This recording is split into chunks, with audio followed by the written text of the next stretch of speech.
नमस्कार दोस्तों, welcome to शौरत एजुकेशन यूट्यूब चैनल। दोस्तों, आज हम शुरू करने के लिए जा रहे हैं कंप्लीट जियोग्राफी। इस सीरीज के अंदर हम कंप्लीट की कंप्लीट जियोग्राफी को बेसिक से एडवांस लेवल तक लेके जाएंगे और इसके अंदर हम जितने भी टॉपिक्स हैं सभी को क्लियरली डिफाइन करेंगे और एक्सप्लेन करेंगे चैप्टर वाइज। तो इस सीरीज को आप स्टार्टिंग से एंड तक ज़रूर देखें। तो शुरू करते हैं आज का चैप्टर, जिसका नाम है origin and evolution of earth.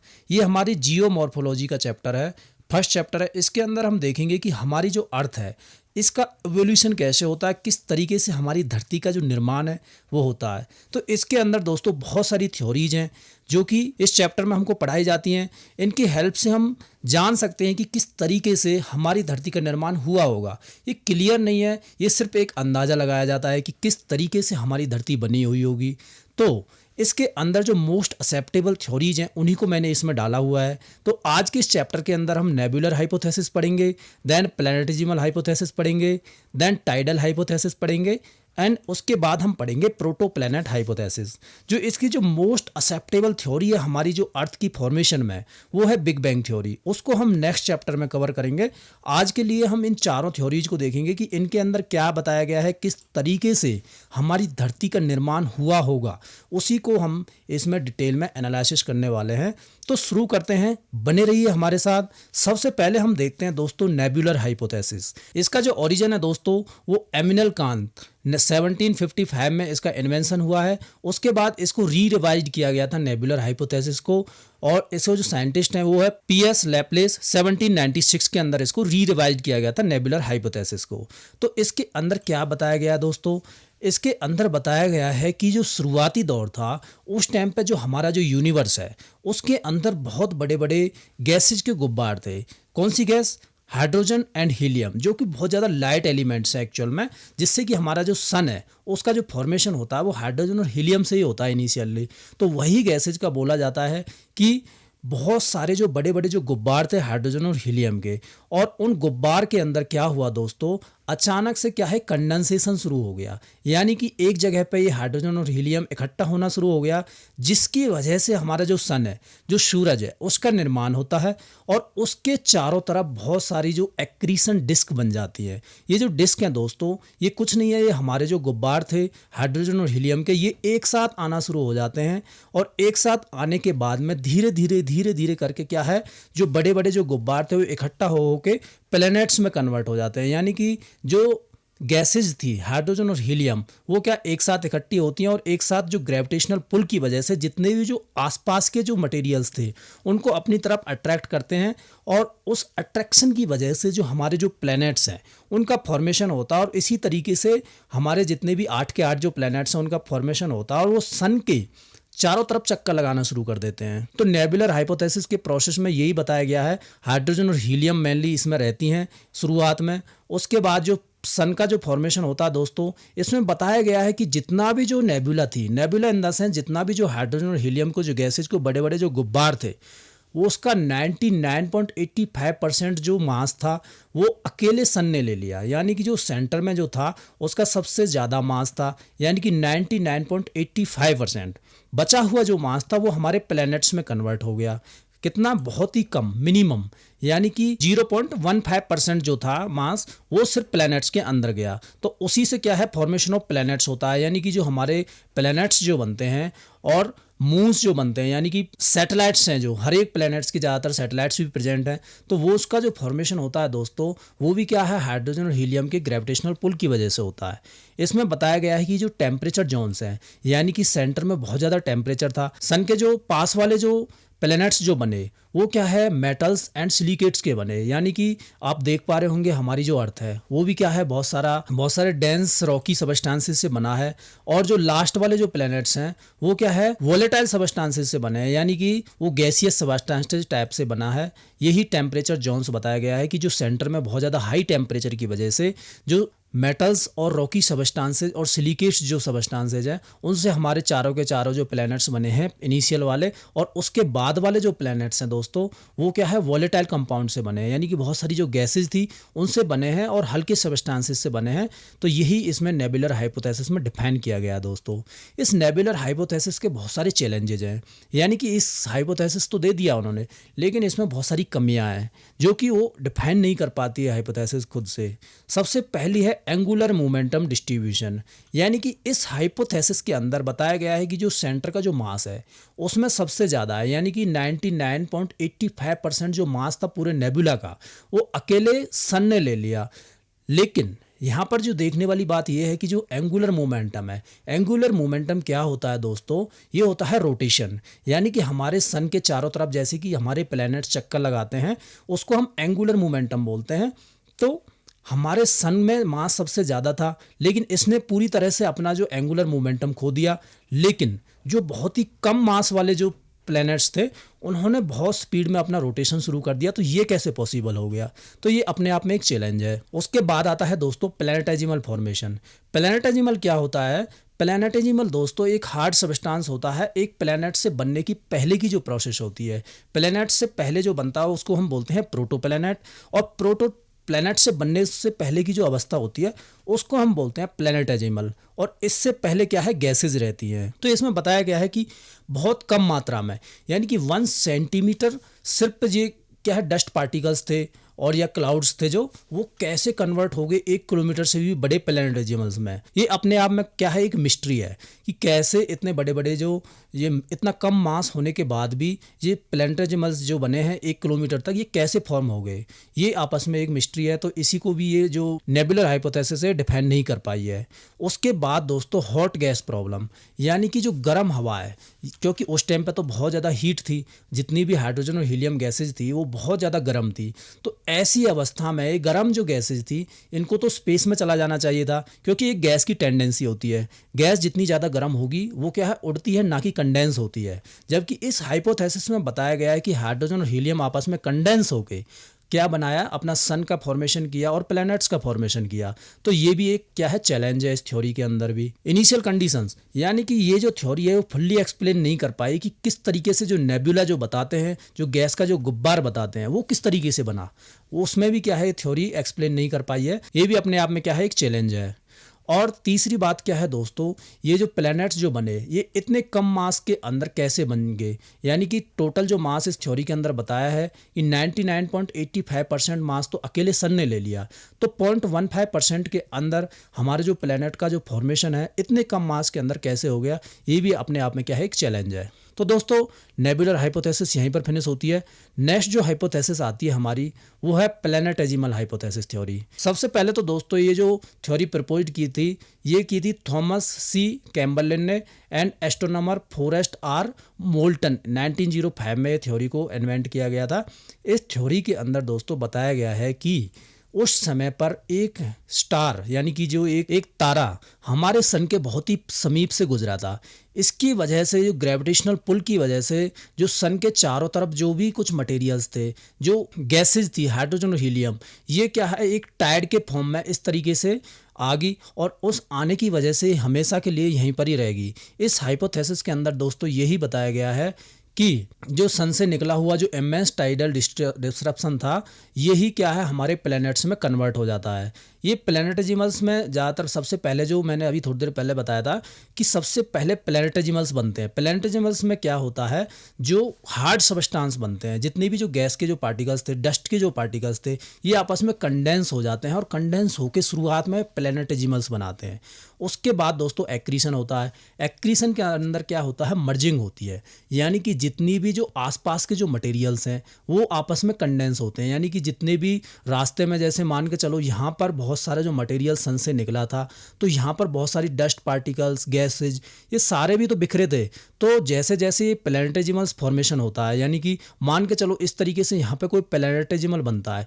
प्लैनेटेजिमल मतलब होता है दोस्तों यहाँ पर क्या है एक हार्ड सबस्टांस बनता है गैसेज का ही या डस्ट पार्टिकल्स का। तो इसके अंदर ग्रेविटेशनल पुल रहता है जिसकी वजह से जो आसपास के जितने भी मटेरियल्स हैं उसको ये अपनी तरफ अट्रैक्ट कर लेता है। तो इसकी वजह से जितने भी जो आसपास की जो डेब्रीज थी उनको आपस में अट्रैक्ट करते हैं। अट्रैक्ट करने की वजह से बड़े बड़े आकार में बन जाते हैं जिनको हम प्रोटोप्लैनेट्स बोलते हैं। इसके बाद दोस्तों इसी को ही हम एक्रीशन भी बोलते हैं, यानी कि मर्जिंग जो होती है उसको हम एक्रीशन बोलते हैं। उसके बाद दोस्तों फॉर्मेशन ऑफ सोलर सिस्टम होता है, यानी कि जिसके बाद क्या है, जितने भी जो अट्रैक्शन के बाद जितना भी जो सबस्टांसेज है अलग अलग प्लैनेट्स में कन्वर्ट हो जाते हैं और सूरज के चारों तरफ इस तरीके से चक्कर लगाना शुरू कर देते हैं। तो ये हाइपोथेसिस के अंदर यही बताया गया है। लेकिन ये हाइपोथेसिस के अंदर भी बहुत सारे चैलेंजेज हैं। इस चैलेंजेज को हम समझते हैं एक एक करके। सबसे पहले तो है हाईली इम्प्रोबेबल एनकाउंटर, यानी कि माना यह जाता है कि भाई बहुत ही समीप से एक स्टार निकला सन के पास से बिल्कुल, लेकिन रियलिटी के अंदर क्या है दोस्तों, जो हमारे जो स्टार है ये बहुत ज़्यादा दूर है। यानी कि इतनी समीप एक स्टार का आना, यानी कि सन भी क्या है, एक स्टार ही तो है। तो इतनी समीप एक स्टार का एक दूसरे स्टार के पास आना बहुत ही मुश्किल काम है। तो इस थ्योरी के अंदर बताया गया है कि एक स्टार पास में आया था, लेकिन ये क्या है, हाईली इम्प्रोबेबल एनकाउंटर है। जो स्टार्स हैं वो तो बहुत ज़्यादा दूर दूर रहते हैं, लेकिन इस थ्योरी के अंदर बताया गया है कि एक स्टार इतनी ज़्यादा नज़दीक आ गया था सन के कि इससे क्या है, हमारा टाइडल डिसरप्शन होता है। लेकिन ये क्या है, रियलिटी में ये बहुत ही ज़्यादा मुश्किल है। उसके बाद गैसियस डिसिपेशन, जैसे कि मैंने थोड़ी देर पहले बताया कि बहुत सारी जो गैसेज है यहाँ से जो सन से निकलती हैं, हाइड्रोजन और हीलियम, क्योंकि सन के पास तो हाइड्रोजन और हीलियम ही है। तो ये हाइड्रोजन और हीलियम है उस टाइम में बहुत ज़्यादा गर्म थी। इतनी ज़्यादा गर्म होने के बाद ये कंडेंस कैसे होगी? लेकिन गैसेज का जो एक टेंडेंसी होती है कि जब भी ये गैस गर्म रहती है तो ये क्या है, स्पेस में चली जाती, यानी कि ज़्यादा गर्मी की वजह से कंडेंस ना होकर के ये क्या है, पूरी की पूरी क्या स्पेस में फैल जाती। लेकिन इस थ्योरी के अंदर बताया गया है कि जो गैसेज जो निकली थी यहाँ से वो सारी की सारी कंडेंस होकर प्लैनेटेजिमल्स में कन्वर्ट होगी। ये भी अपने आप में क्या है, एक चैलेंज है। उसके बाद वही एंगुलर मोमेंटम का जो इशू है कि किस तरीके से ये जो एंगुलर मोमेंटम इस जो गैसेज पार्टिकल्स ने किस तरीके से इतना ज़्यादा हाई रोटेशन पकड़ लिया कि आज तक भी ये क्या है, अपने अपने अक्ष में घूम रहे हैं।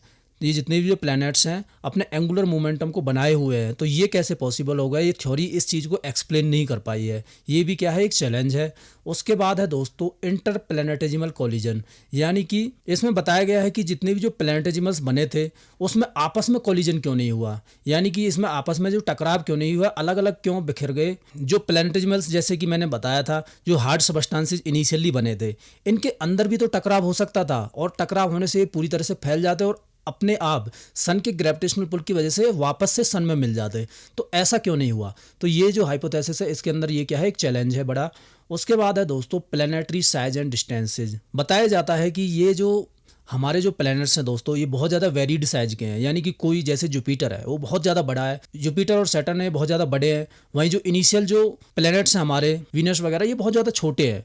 तो इस तरीके से ये जो थ्योरी है ये एक्सप्लेन नहीं कर पाई कि किस तरीके से जो प्लैनेट्स का जो फॉर्मेशन हुआ है कि कुछ जो प्लैनेट्स हैं वो बहुत ज़्यादा बड़े हैं, कुछ प्लैनेट्स बहुत ज़्यादा छोटे हैं। तो ये जो हाइपोथेसिस है ये भी क्या है कि इसके अंदर एक चैलेंज है। उसके बाद आती है दोस्तों टाइडल हाइपोथेसिस। जो टाइडल हाइपोथेसिस है इसको प्रपोज किया है सर जेम्स जीन्स ने और सर होराल्ड जेफरी ने। लेकिन ये जो टाइडल हाइपोथेसिस दोस्तों ये प्लैनेटेजिमल हाइपोथेसिस जो मैंने पढ़ाई थी समथिंग लाइक दैट है, इसी के जैसी है। इसके अंदर भी सेम चीज़ें बताई गई हैं कि एक जो स्टार बहुत ज़्यादा क्लोज एनकाउंटर में आया था सन के, जिसकी वजह से इस तरीके से एक टाइड बन गई, यानी कि इसमें से जो मटेरियल्स थे सन में से इस तरीके से फैल गए और एक इस तरीके से बनी कि जो बीच वाले जो प्लैनेट्स थे वो बहुत ज़्यादा बड़े बन गए और जो साइड वाले जो प्लैनेट्स हैं वो बहुत ज़्यादा छोटे रह गए। तो इस तरीके से ये जो क्या टाइडल हाइपोथेसिस बताया गया है। इसके अंदर क्या है, ये एक्चुअल में शुरुआत में जो हाइपोथेसिस बोलती है कि कोई जो स्टार जो आया था इसके सन से डायरेक्ट टकराया था, लेकिन बाद में इस हाइपोथेसिस में चेंज किए गए और बताया कि ये जो स्टार जो आया था इसके बहुत ज़्यादा क्लोज एनकाउंटर में आया था, कि यानी बहुत ज़्यादा समीप से गुजरा था। इसको बाद में क्या मॉडिफाई किया गया था। मैकेनिज्म मैंने बता दिया। उसके बाद टाइड बनी। टाइड के मतलब एक सिगार शेप, जो शेप मैंने बताया था कि इस तरीके से जब भी कोई स्टार इसके समीप से गुजरता है तो इस तरीके से एक सिगार शेप्ड में ये क्या है, पूरा का पूरा मटेरियल्स फैल गया। उसके बाद ये आपस में कंडेंस हुआ। कंडेंस हो करके ये क्या है, अलग अलग प्लैनेट्स में कन्वर्ट हो गया। इसी की वजह से जो बीच वाले जो प्लैनेट्स हैं वो बहुत ज़्यादा बड़े हैं और साइड वाले जो प्लैनेट्स हैं वो बहुत ज़्यादा छोटे हैं। इस थ्योरी के अंदर भी बहुत सारे चैलेंजेस हैं दोस्तों। सबसे पहले तो वही एंगुलर मोमेंटम वाली जो प्रॉब्लम है जो कि हर एक थ्योरी में मैंने बताया। इस एंगुलर मोमेंटम के अंदर दोस्तों ये नहीं, किसी भी थ्योरी ने ये एक्सप्लेन नहीं किया है कि किस तरीके से ये जो प्लैनेट्स ने एंगुलर मोमेंटम पकड़ा, यानी कि ये जो रोटेशन जो करते हैं सन के चारों तरफ आज भी क्या है रोटेट हो रहे हैं, तो ये कोई भी थ्योरी एक्सप्लेन नहीं कर पाई है कि किस तरीके से रोटेशन बना। जबकि क्या है, ये जो एंगुलर मोमेंटम पकड़ने से पहले ही रीएब्जॉर्ब्ड क्यों नहीं हुए जितने भी जो सबस्टांसेस थे, क्योंकि जो हाईएस्ट जो वेट था वो हमारे सन के अंदर ही था, तो ये एंगुलर मोमेंटम पकड़ने की वजह से अपने अक्ष में प्रेजेंट है। लेकिन अगर ये एंगुलर मोमेंटम नहीं होता तो जितने भी जो सबस्टांसेस थे वापस से सन में आ जाते, क्योंकि यहाँ का जो ग्रेविटेशनल पुल है बहुत ज़्यादा हाई है। तो ये जो चीज़ है जो एक्सप्लेन नहीं कर पाई है थ्योरी खुद में। उसके बाद दोस्तों स्टीलर कोलिजन, जो मैंने अभी थोड़ी देर पहले बताया था कि जो स्टार्स हैं वो बहुत ज़्यादा दूर दूर हैं, ये कैसे पॉसिबल हो गया कि एक स्टार दूसरे स्टार के बहुत ज़्यादा समीप आ गया। तो ये भी क्या है, क्लोज एनकाउंटर जो बताया गया है इस हाइपोथेसिस में, वो भी बिल्कुल इम्प्रॉपर है। उसके बाद दोस्तों क्या चैलेंज है, कंडेंसेशन फेलियर, यानी कि जो वही सब चीज़ है, हॉट गैसेज बहुत ज़्यादा इतनी थी कि जब ये यहाँ से जो फिलामेंट्स निकले, यानी कि सन के जो बाहर बहुत ज़्यादा हाइड्रोजन और हीलियम जो गैसेज थी बहुत ज़्यादा हॉट थी, इतनी गर्म गैसेज स्पेस में क्यों नहीं गई, यानी कि जितनी ज़्यादा हॉट गैसेज थी वो तो स्पेस में चली जानी चाहिए थी, क्योंकि गैसेज की जो टेंडेंसी होती है हॉट गैसेज की वो एक्सपेंड करने की होती है, ना कि कॉन्ट्रैक्ट करने की। जबकि इस थ्योरी में बताया गया है कि जो गैसेज थी वो आपस में कॉन्ट्रैक्ट हुई और उसके बाद जो प्लैनेटेजिमल्स और उसके बाद प्रोटोप्लैनेट और प्लैनेट में कन्वर्ट हुई।